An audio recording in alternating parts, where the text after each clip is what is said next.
The Salvation Army arrived in Zimbabwe in 1891. Now, over 100 years later, the Army is part of Zimbabwe's history. We drove to the Zimbabwe Training College campus.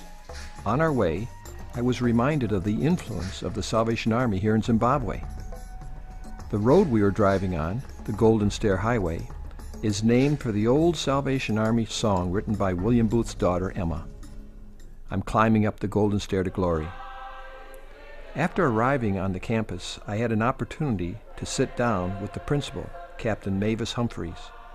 We spoke about the specific needs of the college. Probably the most pressing need because of the economy is feeding the cadets and just keeping the college running. The price of food. The price of food has gone up tremendously, and so it's becoming very difficult to make ends meet. Are you saying that if you had more food, you could have more cadets? Yeah, definitely. What would you say would, in American dollars, what would it cost to sponsor a cadet here? I would say probably $500 a year would really make it a lot easier for us to run the college. That would be absolutely wonderful. We left the training college and drove to the Braeside Corps. When we arrived, the Corps band was practicing in the chapel. And where did you get your instruments? Some of them we borrowed them from the training college. Okay, so sometimes you borrow them from the training college. Yeah, we've got only a few. About okay. 7 or about 5, yeah. And you people go to this corps? Okay. Well, we'd love to hear you play again. All right. Okay, thanks. Later, Major Kazuzo and I looked at the building project for the new chapel. How long ago did they get this much done? They started last year. I think it's almost now a year. Okay. Yeah, a year. So when funds become available, they're going to complete the building, so everybody will fit. Yeah, they can finish up and everybody will fit in. As you can see, it's a big building. It is going to be a very big building. A big hall. As we traveled to the Glendale Corps on Sunday afternoon, we came across their Corps officer walking along the side of the road. So you have 5 outposts? Yes. And then you bring in your flag and your assistant sergeant major here and a soldier to help you with the meeting? Yes. Without a bicycle, the captain has to walk 5 miles to his closest outpost. When we reached the Glendale Corps, they were marching off to an open air. It was amazing to realize that in this rural area, made up of a number of small villages, there were more than 200 uniformed Salvationists at the open-air meeting. Even though I couldn't understand the words he was preaching, I could feel the Holy Spirit stir in my heart.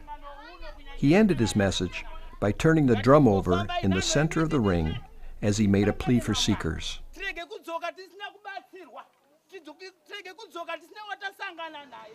On a drizzly day in Zimbabwe, we met Guruvi Divisional Commander Captain Jeremiah. Aside from the responsibilities he has as the divisional commander, Captain Jeremiah also has his own corps to run.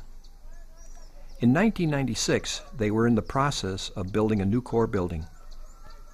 When they started, they had enough money to complete the job, but the cost of materials skyrocketed, and now they cannot afford to complete the building. The cost in US dollars to complete the roof, floors, platform, windows, and furnishings would be $24,000.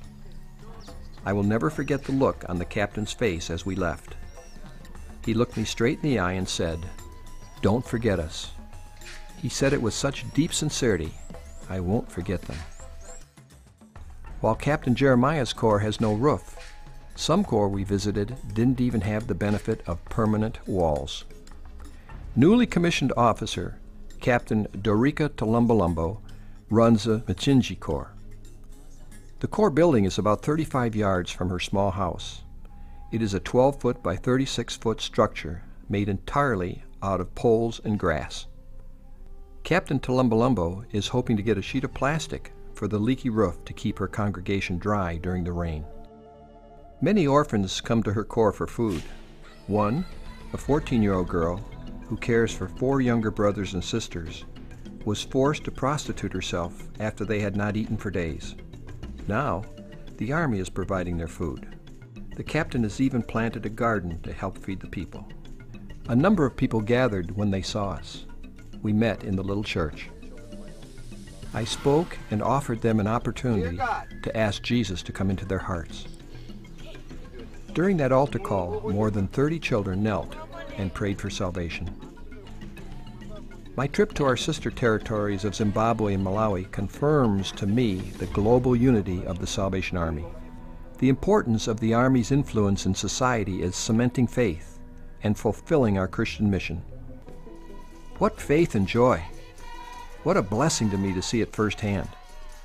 The Salvation Army is a church above all, and despite limited resources, souls are being won through the soldiers and officers of our Army in Africa.